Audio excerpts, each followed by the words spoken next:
Nelly lit pendant 5 minutes le dernier chapitre du livre qui s'appelle « Des pensées pour conclure ». Aujourd'hui, dans ma vie, j'essaie plus que jamais des nouvelles choses avec l'objectif d'aller le plus loin possible. Il y a tant de choses que je n'ai jamais pu apprendre ni expérimenter. Mais maintenant, je vais partout où je peux encore apprendre. Ainsi, je me sens jeune et extrêmement curieuse. Je me sens comme une éternelle étudiante qui, malgré tout, n'aura jamais son diplôme de fin d'études. C'est peut-être un peu tard, mais je me dis que mieux vaut tard que jamais. Je ne veux pas attendre simplement sur une chaise que le soir vienne. Je pense toujours et encore qu'à partir d'un certain âge, il faudrait laisser les gens tranquilles. Au nom de Dieu, laissez-les donc vivre et jouir d'un peu de soleil. Laissez-moi encore le plaisir d'être quelqu'un. Souvent, je pense à mes enfants qui ont trouvé leur chemin aujourd'hui et je suis heureuse que toutes ces années passées nous aient encore plus soudés. Ce n'est pas évident après les épreuves que mes filles ont connues. Elles ont grandi dans un climat de tension sans fin. Cela nous a rapprochés d'autant plus. Nous nous accrochions les unes aux autres avec respect. Tous les jours, j'essaie d'apporter quelque chose au mouvement d'Entité Carmonde. Je dis aux autres membres autour de moi, « Et toi, qu'est-ce que tu fais pour le mouvement ?» On ne peut pas uniquement prendre et profiter.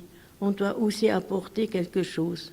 C'est pourquoi j'ai écrit mes livres et que je vais à l'UNO et à Berne, que je participe à des cours et que je m'engage aussi dans ma paroisse.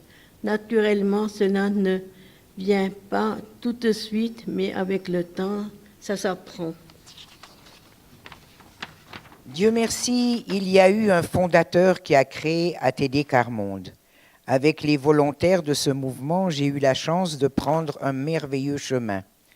Sur ce chemin, j'ai rencontré des personnes qui m'ont donné et me donnent encore du courage et de la force. Je leur en serai éternellement reconnaissante. Je suis heureuse que ces personnes aient remarqué que je pouvais encore être utile à quelque chose, qu'elles continuent à me faire confiance et à m'impliquer dans les responsabilités. Ainsi, je me sens un être humain à part entière. Ce serait insupportable pour moi de ne recevoir que des aumônes. Insupportable aussi de vivre au jour le jour et de ne plus rien entreprendre. Je veux vivre comme une personne à part entière. Je ne veux pas me contenter de réfléchir si la journée va passer vite ou lentement. Chez moi, aujourd'hui, c'est toujours et encore comme si la lumière voulait exploser dans les ténèbres. Une lumière où multiplie facettes. Même si on m'a souvent ôté le souffle et littéralement étranglé, je continue de respirer en dépit de tout. Et je veux apporter ma lumière dans ce monde ou du moins un rayon qui conduit vers le plus de paix et de justice. Peut-être même une étoile comme celle de Bethléem qui montrait un chemin important vers l'enfant le plus pauvre qui a été complètement oublié, couché dans un étable au milieu des animaux. Et pourtant, c'est exactement cet enfant-là qui rayonnait la paix la plus profonde. Levons-nous tous et apprenons à ne pas laisser l'autre seul. Ouvrez grand vos mains, car chaque main tendue vers une autre vers un être humain vaut de l'or. Merci.